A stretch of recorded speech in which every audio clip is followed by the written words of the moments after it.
बिस्मिल्लाहिर्रहमानिर्रहीम अस्सलामुअलैकुम वरहमतुल्लाहि वबरकातुहू। हमारे चैनल में खुश आमदीद। वीडियो शुरू करने से पहले आप लोगों से दरख्वास्त है, अगर आप हमारे चैनल पर न्यू हैं तो सबसे पहले सब्सक्राइब कर लें और घंटी के बटन को ज़रूर दबा लें। ये आपकी तरफ से हमें एक तोहफ़ा होता है। तो चले चलते हैं वीडियो की तरफ। कोरोना की वजह से तुर्की में कई हफ्तों से हफ्ता इतवार को नकलो हरकत और बाहर निकलने पर पाबंदी है, जिसकी वजह से कोई बाहर नहीं निकल सकता था। एक बच्ची का जन्मदिन था। इसकी ख्वाहिश थी कि इसके बाबा इसके लिए केक लाएं और वो अपना जन्मदिन मनाएं, लेकिन ऐसा ना हो सका। कर्फ्यू की वजह से ऐसा मुमकिन नहीं था।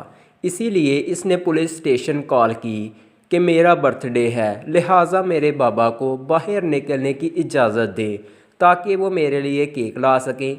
पुलिस ने पाबंदी की वजह से इजाज़त नहीं दी। बच्ची बहुत उदास थी कि दरवाज़े पर दस्तक हुई।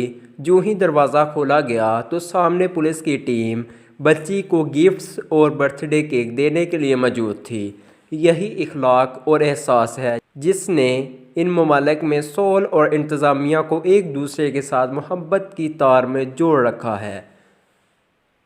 अगर आप इस तरह की किसी वीडियो को रिकॉर्ड करवाना चाहते हैं तो हमें कमेंट बॉक्स में कमेंट करें। आपका बहुत शुक्रिया।